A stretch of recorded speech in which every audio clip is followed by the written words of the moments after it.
It's lights out and away we go. Even start from the front two. Bottas gets away better than Perez, who's quickly caught by Carlos Sainz. Verstappen leading them then down towards turn one from Hamilton, from Bottas, who just has to back off a bit. And Verstappen goes off the track, and that gives the lead to Lewis Hamilton. Hamilton, Verstappen, Bottas, Perez. Sainz now looking to make a move on the Red Bull. Behind him comes Pierre Gasly. But Max Verstappen, what a poor turn two that was for him. He actually had to counter steer into a slide, a back end slide, and that's what caught him out rather than out braking himself. Daniel Ricciardo is going to go for it, isn't he, on Fernando Alonso down the inside of the chicane. Can he keep that McLaren in front?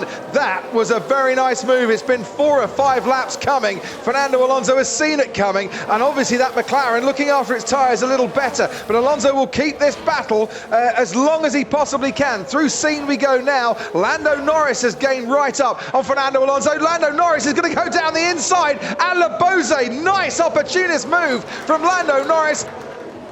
I think everyone is just struggling. Yeah, copy that. Even Graining spotted on the hard runners as well. Yeah, plan B. Plan B, could this be a two-stop race after all?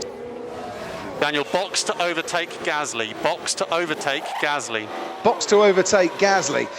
It's the undercut, yes. Yes. Everyone's kept a set of new hard compound tyres just for the middle phase of this race. Ricciardo on the pit straight then. Ricciardo's got a great chance of passing both those cars and does so. Yes, he does. That is the undercut at work. So Hamilton has to now get his foot down to watch out for the undercut from Max Verstappen. They can't afford any kind of delay on Hamilton's pit stop.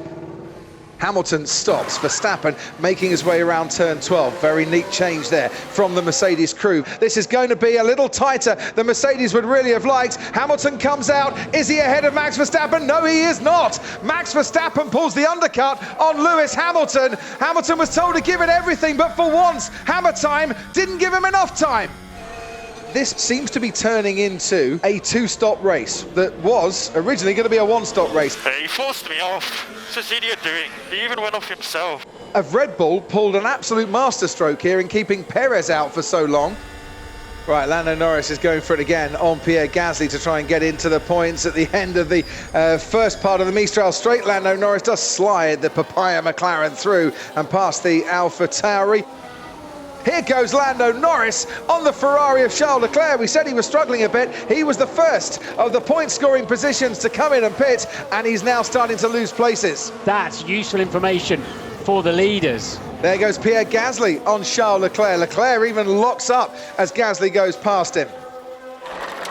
Box and pit confirm, please, Max. Box, pit confirm. Right, now this swings around. It is a two-stop race as far as Max Verstappen and Red Bull are concerned. Let's watch the tyres go on. It's mediums for the end of the race. No problem with that pit stop, and he's back out. We're watching Lando Norris and Daniel Ricciardo swap positions, and that makes absolute sense down at McLaren because Norris is on much fresher tyres, having pitted that much later. Here comes Max then. Max has got both Mercedes clearly in sight now. Oh, this is going to boil down to the last 5 or 6 laps, potentially, of epic racing here.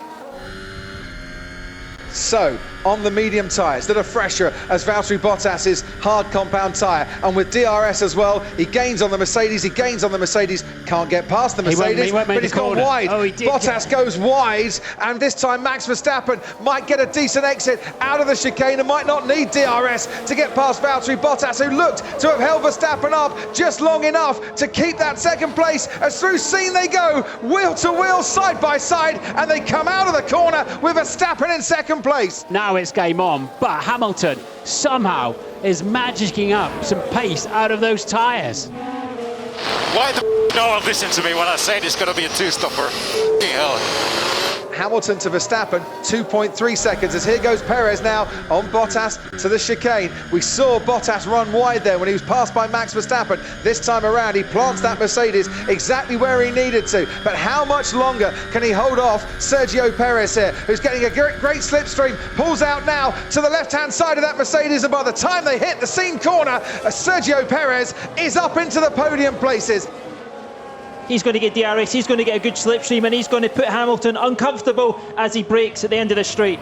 At the start of this race, Verstappen gifted almost Hamilton the lead. They've got it back and they've taken that lead. Yes, they have. Max Verstappen goes past Lewis Hamilton and for the second time in this race has managed to get his Red Bull out of a bit of trouble. This time it was a strategy that asked him to do all the work, and with 1 and a bit laps to go, Verstappen retakes the lead of the French Grand Prix. Simply lovely. Come on, mate.